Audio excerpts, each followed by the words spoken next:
नमस्कार दोस्तों। वैसे तो मल्टी स्टेट कोऑपरेटिव सोसाइटी के नाम पर देश में हजारों की संख्या में कोऑपरेटिव सोसाइटियां गठित की गई हैं, लेकिन इनमें से बहुतों की मंशा अपने सदस्यों की भलाई के बजाय चुनिंदा लोगों का हित साधना है। ऐसी सोसाइटियों के मैनेजमेंट में अपने घर, परिवार, बेटा बेटी और रिश्तेदारों और परिचितों को रखा गया है, जिनका सहकारिता आंदोलन से कोई लेना देना नहीं। देश की राजधानी दिल्ली में ऐसे कई मल्टी स्टेट कोऑपरेटिव के तथाकथित हेड ऑफिस है, जो किसी दुकान और ठीहे के तौर पर चलाए जा रहे हैं। ये सोसाइटियां सहकारिता क्षेत्र की सारी सुविधाएं प्राप्त कर रही हैं, जैसे रियायती ब्याज पर कर्ज लेना और विभिन्न कमोडिटी की खरीद और वितरण का अधिकार मिलना, जबकि उनके पास इस तरह की गतिविधियां चलाने का कोई इंफ्रास्ट्रक्चर ही नहीं है। लेकिन उनका सालाना टर्नओवर हजारों करोड़ का है।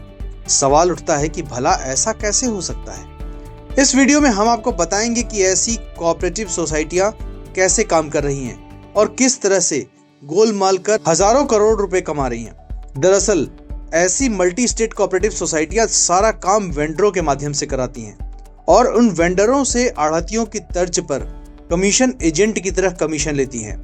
टेंडर इन्हीं सोसाइटीज के नाम पर लिया जाता है और पेमेंट आदि का काम सोसाइटी के ही दस्तावेजों में होता है, लेकिन काम वेंडर करते हैं। भारत ब्रांड नाम के सरकार अभी आटा, चावल, दाल, मसाले आदि विभिन्न कमोडिटी लोगों को मुहैया करा रही है। भारत ब्रांड की जितनी कमोडिटी हैं, वह इन्हीं के नाम से डिस्ट्रीब्यूशन में जाती हैं। इस अजब गजब धंधे से इस तरह की कोऑपरेटिव फल फूल रही हैं। इसमें राष्ट्रीय सहकारी विकास निगम यानी एनसीडीसी की भूमिका भी संदिग्ध है। कोऑपरेटिव सोसाइटियों को एनसीडीसी रियायती दर पर वित्तीय मदद उपलब्ध करवाती है। एनसीडीसी के माध्यम से इन सोसाइटियों को लाभ पहुंचाया जा रहा है। सरकारी एजेंसियों को अपना टारगेट पूरा करने की जल्दी होती है, लिहाजा ऐसे धंधेबाज सोसाइटियों को लगातार काम मिल जाता है, लेकिन वास्तविक तौर पर वह काम नहीं कर रही होती, बल्कि वह किसी वेंडर से काम करवाती हैं। यानी सरकारी एजेंसियों से टेंडर ऐसी धंधेबाज सोसाइटियों को मिलता है और वह भी किसी और से काम करवा लेती हैं। इसके बदले ऐसी सोसाइटियों को कमीशन मिल जाता है और यही उनकी कमाई का जरिया है।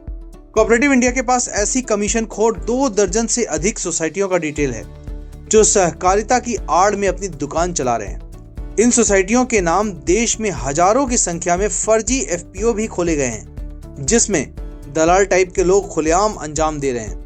कोऑपरेटिव इंडिया अभी इनके नाम का खुलासा नहीं कर रही, अभी और विस्तृत जानकारी का इंतजार किया जा रहा है। समय आने पर आगे के वीडियो में हम इनके नाम भी बताएंगे। इन कमीशन खोर मल्टी स्टेट कोऑपरेटिव्स पर लगाम कसने की जरूरत है। प्राइवेट कंपनियों की तरह इन सोसाइटियों का संचालन हो रहा है, जिसमें सिर्फ अपना यानी व्यक्तिगत फायदे की तरफदारी की जाती है। कई सोसाइटियों ने अपने नाम के आगे नेशनल फेडरेशन लगाकर रजिस्ट्रेशन करा रखा है, जिससे लोग गफलत में आकर उनके झांसे में आ जाते हैं। उन्हें लगता है कि यह सरकार की कोई सोसाइटी है। सहकारिता के नाम वाली इन दुकानों में वेंडरों का रजिस्ट्रेशन अलग अलग वर्ग में अलग अलग धनराशि से कराई जाती है। नेशनल फेडरेशन के नाम वाली ऐसी ही एक मल्टी कोऑपरेटिव सोसाइटी, जिसका हेड ऑफिस दिल्ली में है, कृषि संबंधी उत्पादों के कारोबार के लिए 25 से 30 हजार रुपए और अन्य वर्गों के लिए 1 लाख रुपए तक वसूलती है। इस पर जीएसटी भी वसूली जाती है, जो रिफंड नहीं होती। सिक्योरिटी मनी के रूप में यह वेंडरों से 2 लाख रुपए तक लेती है, जिसका 50% ही वापस किया जाता है। आईटी और सोलर वर्ग में 5 लाख रुपए तक की सिक्योरिटी जमा कराई जाती है, जिसका कुछ हिस्सा ही वापस किया जाता है। रजिस्ट्रेशन और सिक्योरिटी के नाम पर भी इन सोसाइटियों को करोड़ों की कमाई हो जाती है। केंद्रीय सहकारिता मंत्रालय इससे अनभिज्ञ है, ऐसा नहीं कहा जा सकता।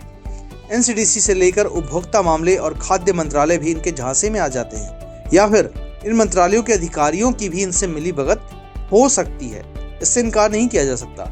ऐसी सोसाइटियों की गतिविधियों की निगरानी जरूरी है, नहीं तो सहकारिता का लाभ सहकारिता से जुड़े वास्तविक लोगों को नहीं मिलेगा। तो दोस्तों, अगर ये वीडियो आपको पसंद आया हो तो कमेंट जरूर करें, ज़्यादा से ज़्यादा लाइक और शेयर करना न भूलें। अगर आपने अभी तक चैनल को सब्सक्राइब नहीं किया तो बेल आइकन दबाकर चैनल को तुरंत सब्सक्राइब कर लें, ताकि हर अपडेट्स आप तक तुरंत पहुंच सके। धन्यवाद।